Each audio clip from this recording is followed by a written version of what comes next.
बहू, इतना दिखावा भी मत करो कि आईना ना देख सको। सुबह के 8:30 बजे थे। जैसे ही नवीन अपने कमरे से नाश्ता करने के लिए निकला, मम्मी आप समय पर नाश्ता कर लीजिए, मेरा क्या है, लेट भी करूँगी तो कोई दिक्कत नहीं होगी, पर आपकी उम्र ऐसी है कि वक्त पर नाश्ता करना चाहिए। ये देखिए सब कुछ तो बन गया है, फिर आप कुछ खा क्यों नहीं रही? अगर आपको ये नाश्ता पसंद नहीं तो आपके लिए कुछ और बनवा दूँ? कितने साल हो गए आपको हमारे साथ रहते हुए, फिर भी लगता है आप मुझे अपना नहीं समझती हैं। रूपाली नवीन को दिखाते हुए अपनी सास सुनीता जी से कहती है। नवीन पहले पत्नी की बात सुनता है, फिर अपनी माँ से कहता है, माँ इतनी अच्छी बहू मिली है, फिर भी हर वक्त आपका मुंह लटका हुआ रहता है। अब ये दिखावा तो हो नहीं सकता, क्योंकि ये दिन रात आपको पूछती रहती है, फिर भी आपके चेहरे पर खुशी नहीं दिखती है। आखिर क्यों? अब इससे ज़्यादा कोई बहू क्या ही करेगी। छोड़ो, मुझे नाश्ता दे दो, वरना ऑफिस के लिए देर हो जाएगी। फिर नाश्ता करके नवीन चला गया। नवीन के जाते ही रूपाली बावर्ची राजू से बोली, राजू टेबल पर बस दलिया रहने दो और बाकी सभी चीज़ों को उठाकर रसोई में रख दो। और हाँ, दोपहर में मम्मी और पापा जी के लिए दाल रोटी बना देना। रात में हमारे लिए पनीर की सब्ज़ी और उनके लिए आलू की सब्ज़ी बना देना। ज़्यादा कुछ बनाने की ज़रूरत नहीं है। काम के न काज के, दुश्मन अनाज के। सुनीता जी कड़ी आवाज़ में बोली, बहू इतना दिखावा भी मत करो कि खुद को आईने में ना देख सको। मेरे बेटे के सामने तुम हमारे साथ प्यार से बात करती हो, हमारा ख्याल रखती हो, खाने पीने के लिए पूछती हो, और उसके जाते ही तुम हमें इंसान भी नहीं समझती। आखिर इतना दिखावा कोई अपनों के साथ कैसे कर सकता है? रूपाली बोली, आपका बेटा? भूल जाइए, एक समय था जब वो आपका बेटा था, अब वो बस मेरा पति है। इतने साल तो बेटे ने सेवा की, अब क्या चाहती हैं? ज़िंदगी भर आपके पीछे घूमता रहे? अगर ऐसा था तो उसकी शादी क्यों की?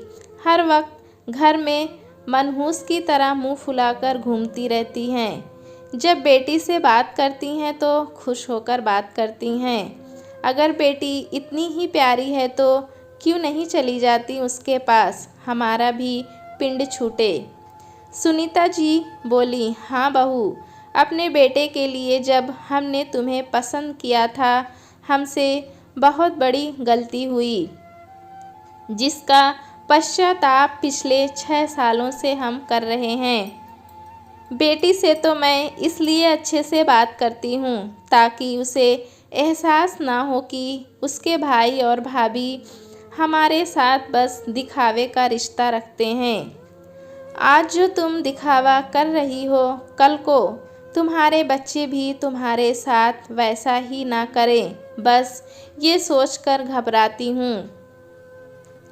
रूपाली बोली, आप कोई महादेवी नहीं हैं। कहीं कोई गलत फहमी तो पाल नहीं ली कि मैं यहाँ बैठकर आपके प्रवचन सुनूंगी।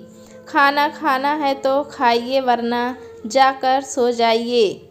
आपसे समझदार तो पापा जी हैं, जो मिलता है चुपचाप निगल लेते हैं और चलते बनते हैं। इतना कहकर रूपाली फ़ोन पर बातें करती हुए चली गई। लगभग हर रोज़ की यही कहानी थी। नवीन के सामने रूपाली अपने सास ससुर की चिंता का दिखावा करती, पर पीठ पीछे उनसे सीधे मुंह बात तक नहीं करती थी। नवीन ऑफिस से आता, माता पिता से हाल पूछता और चला जाता। माँ बेटे को परेशान देखकर उसे कुछ कहती नहीं, पर ऐसा नहीं था कि उसे कुछ दिखता भी नहीं था। थोड़ी देर बाद सुनीता जी के पति किशोर बाबू बाहर से आए और चुपचाप बैठकर दलिया खाने लगे। वो बोली, आखिर रोज़ रोज़ आप ये कैसे खा लेते हैं?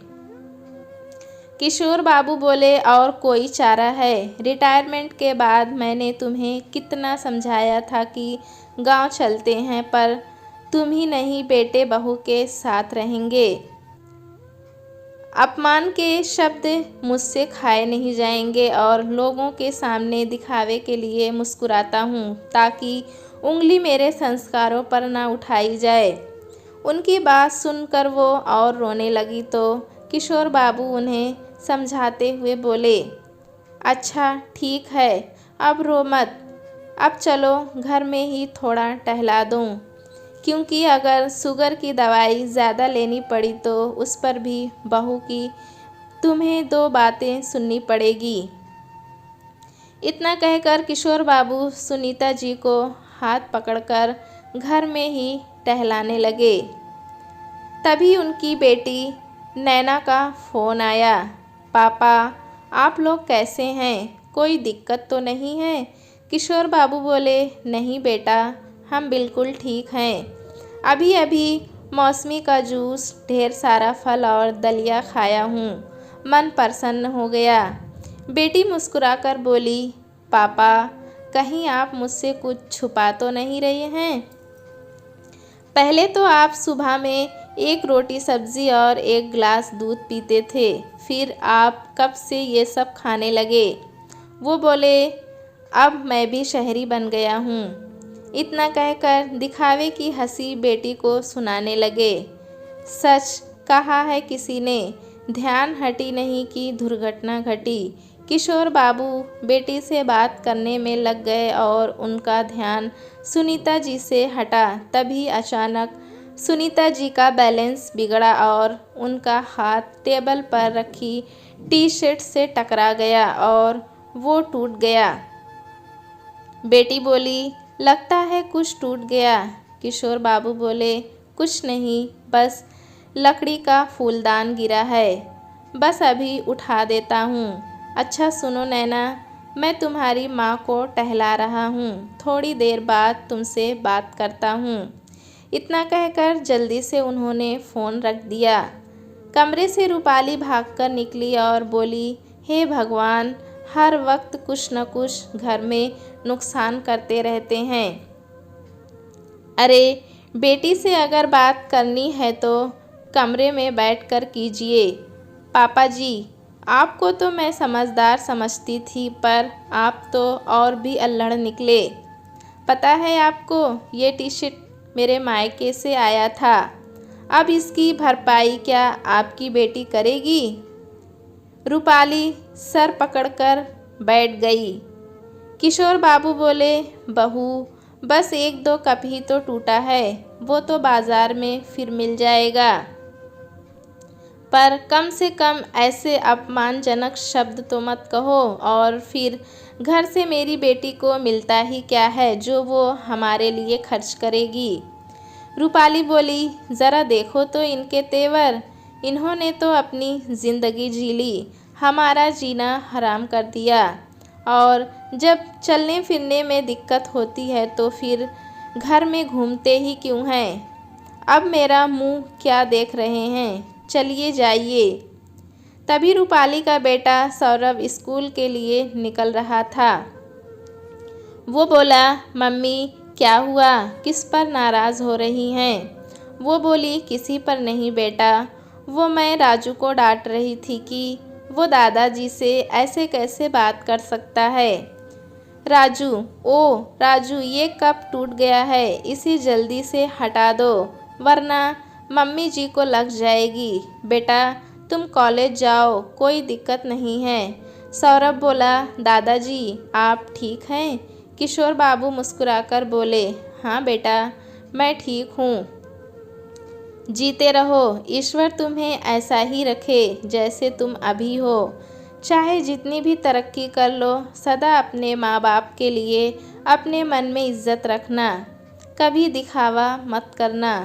सौरभ आश्चर्य से बोला, क्या बात है दादाजी, आज आपने मुझे सुबह सुबह इतने सारे आशीर्वाद और ज्ञान दे दिए। किशोर बाबू कुछ कहते उससे पहले रूपाली बोली, अब तुम्हें देर नहीं हो रही है? जल्दी जाओ, दादाजी कहीं जा नहीं रहे हैं, वो यहीं रहते हैं, बाद में बातें करना। और पापा जी आप जाइए, थोड़ा आराम कर लीजिए, रूपाली ने आंखें दिखाते हुए कहा। शाम में सुनीता जी किशोर बाबू से बोली, सुनो जी, सुबह दलिया, दोपहर में दाल रोटी, शाम होते होते मुझे भूख लग जाती है। ज़रा राजू को बुला दो, कहती हूँ कुछ बना देगा। राजू आया तो सुनीता जी बोली, राजू जल्दी से मेरे लिए थोड़ा सा पोहा और उपमा बना दे बेटा, बहुत ज़ोरों की भूख लगी है। दिन भर तो समझौता कर लेती हूँ पर शाम में ये पापी पेट मानता नहीं है। राजू ने इधर उधर देखा और जल्दी से उन्हें उपमा बनाकर दिया। थोड़ी देर बाद रूपाली घर आई, खुशबू लेते हुए बोली, राजू क्या तुमने कुछ बनाया है? राजू ने बता दिया।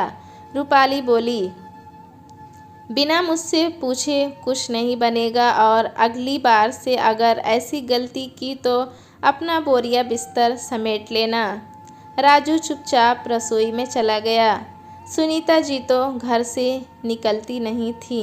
किशोर बाबू कभी कभी नीचे टहलने के लिए निकल जाते थे। एक रोज़ किशोर बाबू अपने एक साथी भुवन बाबू के साथ बैठे बातें कर रहे थे। आजकल के बच्चे माता पिता के साथ भी दिखावे का रिश्ता रखते हैं, हमारे समय में तो ये नहीं था। पत्नी का भी यहाँ मन नहीं लगता, समझ में नहीं आता क्या करूँ। सोचा था शहर में आकर रहूँगा तो उसकी तबीयत संभल जाएगी, पर वो तो और ख़राब हो रही है। भुवन बाबू बोले, बच्चों के साथ अगर रिश्ता अच्छा है तो ठीक है, वरना दिखावे के रिश्ते में दम घुटने लगता है। कुछ माता पिता की मजबूरी हो जाती है, क्योंकि कोई दूसरा साधन नहीं है, पर जिनके पास साधन हो उन्हें ऐसे दिखावे के रिश्ते में नहीं रहना चाहिए, वरना ये ज़िंदगी पल पल मौत का एहसास दिलाती है। किशोर बाबू बोले, भुवन बाबू बुरा ना मानो तो एक बात कहूँ, मैंने सुना है आप भी वापस गांव जा रहे हैं। भुवन बाबू बोले, अब आपसे क्या छुपाना, रिटायरमेंट के बाद बच्चों ने ऐसा दिखाया कि उन्हें मेरी ज़रूरत है, मेरी चिंता है, पर 2-3 साल में ही सारा दिखावा पानी की तरह बह गया और आईना साफ हो गया। आज तक मेहनत करके बच्चों को पेट पालता रहा, अब कुछ साल थोड़ी बहुत मेहनत अपने लिए करूँगा, जो रूखी सूखी मिले कम से कम स्वाभिमान से जी लूँगा। इतना कहते कहते भुवन बाबू की आंखें भर आई। किशोर बाबू बोले, भुवन भाई और कुछ मत कहिए, मैं सब समझ गया। मैं सोचता था मैं ही एक अभागा पिता हूँ, पर लगता है ना जाने दुनिया में कितने ही ऐसे माता पिता होंगे जो बच्चों के दिखावे में अपनी ज़िंदगी नर्क जैसी काट रहे होंगे। आपने तो हमें रास्ता दिखा दिया, अब मैं भी इस दिखावे की ज़िंदगी को नहीं जीना चाहता। फिर दोनों ने कुछ निर्णय किया और अपने अपने घर चले गए। घर आकर किशोर बाबू ने सुनीता जी को पूरी बात बताई। सुनीता जी बोली, मेरी जो हालत है, क्या गांव में मैं आप पर बोझ नहीं बन जाऊंगी? वो बोले, वहाँ हम एक दूसरे पर बोझ बनेंगे, पर यहाँ अपने बच्चों पर बोझ बन गए। यहाँ दिखावे और जिल्लत की रोटी खाकर भी हम भूखे ही रह जाते हैं। वहाँ तुम मेरा और मैं तुम्हारा ख्याल रख लेंगे। और आज भी गांव में कम पैसे और बिना दिखावे के 2 रोटी और अपनापन मिल जाता है। उन दोनों ने नैना को फ़ोन किया और इस 6 साल की पूरी घटना उसे बताई। नैना आश्चर्य में थी, क्योंकि जब भी वो 2-3 दिन के लिए आती थी उसे एहसास ही नहीं होता था कि उसके माता पिता को कुछ दिक्कत हो। नैना बोली, इतना दिखावा आखिर क्यों? क्या भैया भाभी ने ये नहीं सोचा कि कल को उनके साथ अगर ये सब हो तब क्या वे खुद को आईने में देख पाएंगे? पिता बोले, बेटा हम बहुत थक चुके हैं इस दिखावे की ज़िंदगी से, अब हम गांव में रहेंगे। बेटी बोली, पापा बिल्कुल सही फैसला लिया आपने, क्योंकि मैं भी आपको यहाँ नहीं बुलाऊंगी। अगर कभी मेरे घर वालों के मुंह से आपके लिए कुछ गलत शब्द निकल गया तो मैं खुद को कभी माफ़ नहीं कर पाऊंगी। इससे तो अच्छा मैं वहीं आकर आपकी देखभाल कर लूँगी। मैं नहीं चाहती मेरे माता पिता पर किसी का एहसान हो। अगले ही दिन किशोर बाबू ने नवीन से कहा, बेटा अब हम गांव जाना चाहते हैं। नवीन बोला, अब ये क्या नया नाटक लगा रखा है? किशोर बाबू बोले, बेटा जीवन भर तुम लोगों के लिए ज़िंदगी चलाता ही रहा, अब ज़िंदगी को चलाना ही तो नहीं चाहते, हम ज़िंदगी जीना चाहते हैं, और वो भी बिना दिखावे की। हमने तो तुम्हें दिखावे का प्यार तो नहीं दिया, फिर ये दिखावे का मान सम्मान हमारे हिस्से में क्यों आया? कभी सोचना इस बारे में। रूपाली बोली, सुनिए आप क्यों इनके साथ ज़बरदस्ती कर रहे हैं? हमने तो अपनी तरफ से कभी कोई कमी नहीं छोड़ी। किशोर बाबू बोले, अपने साथ लाया तो बहुत कुछ था, बस स्वाभिमान ले जा रहा हूँ, बाकी तो तुम सब पर न्यौछावर कर दिया। अब जो बचा है उसे लुटाना नहीं चाहता। चलो सुनीता, एक बार फिर से ज़िंदगी शुरू करते हैं, पर इस बार किसी का मोह नहीं होगा। इतना कहकर वो नए सफ़र पर निकल पड़े।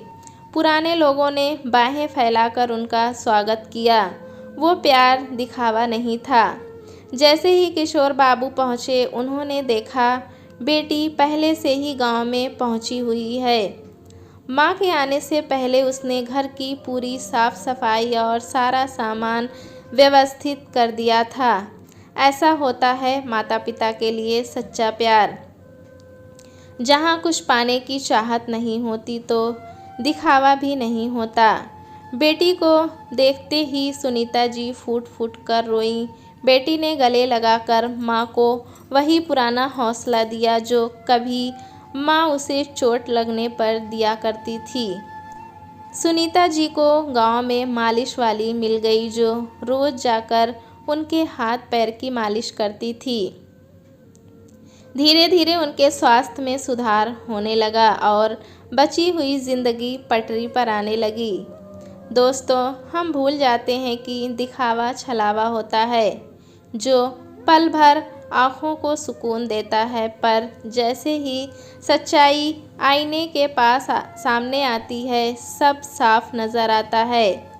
अपनों के साथ कभी दिखावे का रिश्ता मत रखिए, क्योंकि आईना झूठ नहीं बोलता।